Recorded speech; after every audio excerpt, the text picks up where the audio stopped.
Humvee is not just a car, it is an unstoppable warrior of the battlefield, which overcomes off-road terrain and performs the most difficult military missions. It transports soldiers, military ammunition, and serves as a platform for various weapons. It is one of the most brutal cars in the world, which the military calls Humvee, but in civilian life it is known as the Hammer. What made the Humvee one of the best military SUVs in the world? And what role did the legendary Hollywood action actor Arnold Schwarzenegger play in the history of this car? About all this and much more in our further story. So do not leave our channel, watch the video, like and leave your comments. And we went. And the history of the Humvee begins with another soldier's car. This is the title of the famous Jeep Willys, who served in the ranks of the American Army for many years, the hero of numerous wars, who performed his duties perfectly. But modern military conflicts changed the Army, and Willys was sent to a well-deserved rest with honors.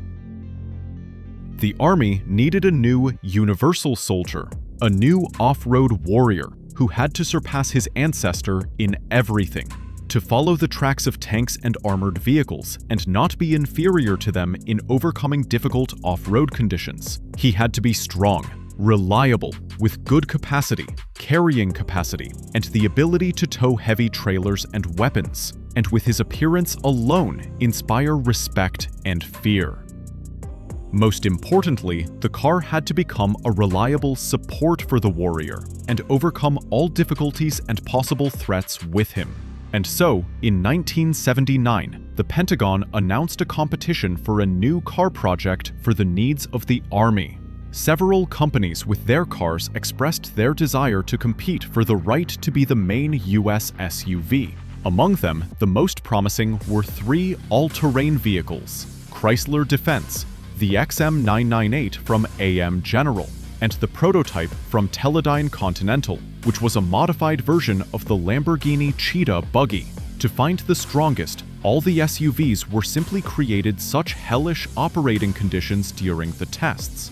The goal was simply to break, damage, or even destroy them as quickly as possible. All this was supposed to show the weaknesses of each of them. They went through automotive hell.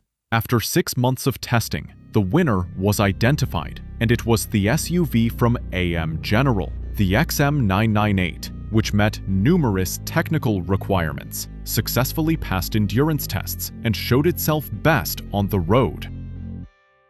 The military was delighted with it. The XM998 was far superior to other SUVs. It was from this moment that the path of the famous all-terrain vehicle began. The car project was called Highly Mobile Multipurpose Wheeled Vehicle. The military shortened everything to an abbreviation and called the recruit simply Humvee. Let's look at why the Humvee won over its competitors and how it won the hearts of harsh soldiers. This SUV in those years was a real technological masterpiece, and here's why. The basis of the car was a frame to which the most lightweight aluminum body was attached. A V-shaped 8-cylinder diesel engine with a volume of 6.2 liters and a capacity of 160 horsepower was installed on the armored car. The engine worked in tandem with a 4-speed automatic transmission. All-wheel drive was permanent, with the ability to lock the center differential. The Humvee's ground clearance was an impressive 406 millimeters. This ground clearance was achieved thanks to planetary-type wheel reduction gears and a completely independent suspension. The SUV has no front overhang, so you can perform almost acrobatic tricks. It can climb a vertical wall up to 60 centimeters high. Overcoming a Ford 76 centimeters deep is also not a problem. Important elements are completely sealed, and when the air intakes are raised, the depth of the Ford can increase to 152 centimeters. One of the requirements for a military SUV during selection was the car must move along a deep and wide tank track. That is why the Humvee received a width of more than 2 meters, which, combined with the huge ground clearance, gave the SUV the opportunity to move after tanks. Also, to improve the cross-country ability on soft ground and increase the survivability of the vehicle in combat, the SUV is equipped with a centralized tire pressure control system, which can be increased or decreased without leaving the cabin. Even if the wheel is shot in several places, this system will still be able to provide optimal tire pressure for movement for some time. All this is to ensure that the car remains on the move as long as possible, especially when it was necessary to take soldiers out of the shelling.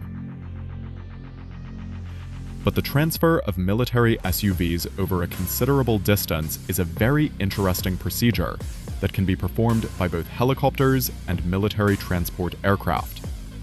The latter option, with landing from an aircraft, looks especially impressive.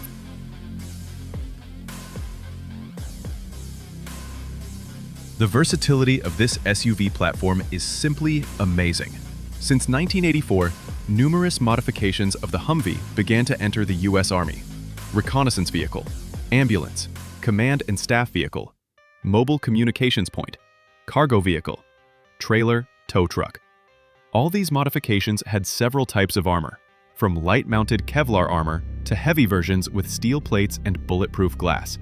The Humvee is far from a featherweight, even in the so-called minimum configuration without armor.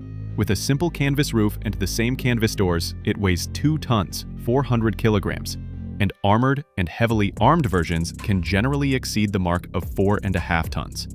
The Universal Soldier was equipped with an M60 machine gun, an M2 heavy machine gun, a Stinger missile system, a Hellfire anti-tank missile system, a TOL missile system, a 25mm M242 anti-aircraft gun, and a 40mm Mk19 automatic grenade launcher, and 100 more variations on the theme of being armed to the teeth.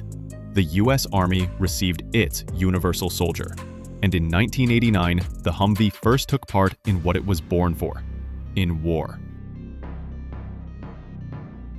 It was a 5-day military conflict in Panama, where the SUV was baptized in battle.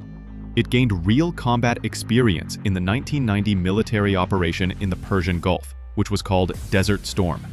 This was the first war in world history, which was covered by many world TV channels virtually online. Almost every report from the battlefield featured a monstrous SUV, the formidable appearance of which inspired respect. Such an all-terrain vehicle was not in any army in the world. It is not surprising that after such advertising, many people wanted to acquire this miracle of technology for themselves. One of such eager people was Arnold Schwarzenegger himself, who was shocked by the brutality of the military all-terrain vehicle and bombarded the AM General Company with requests to sell him this SUV. The Humvee was not produced for civilians, but this did not stop Arnold. He spent a long time and stubbornly convincing engineers of the prospects of producing a civilian version, and it worked. After analyzing the market and seeing that the Humvee had a huge number of fans around the world, the company gave in, and, to the unbridled joy of potential owners, in 1992, in cooperation with General Motors, the release of a civilian version was established. So, who do you think got the first copy? Well, of course, the happy owner of the SUV was Arnold Schwarzenegger. The civilian version of the SUV received its own name, the Hummer. Civilian Humvees differed from military Humvees in a slightly modified design and improved interior. Comfortable leather seats, pleasant interior trim, climate control, and a multimedia system appeared inside. The Hummer was equipped with more powerful diesel and gasoline engines. If the military SUV accelerated to 100 in 18 seconds, the civilian version was more powerful and could accelerate to 100 in 13 seconds. In general, from a technical point of view, it remained a military all-terrain vehicle with a huge margin of safety and incredible cross-country ability. But for a devoted fan of this SUV, Arnold Schwarzenegger, an electric Hummer with a capacity of 490 horsepower and a range of 300 kilometers was created. It should be noted that in the garage of Iron Arnie, there were at least 7 Hummers of different models and trim levels. Later, the release of younger models was established, which were called the Hummer H2 and Hummer H3. They could not save the company from losses during the crisis years, so in 2010, General Motors not only stopped producing the Hummer, but also liquidated the brand itself. As for the military Humvee SUVs, they still continue to serve in the armies of more than 40 countries around the world, including Ukraine, where it was again at the center of television reports, helping to repel a full-scale Russian invasion.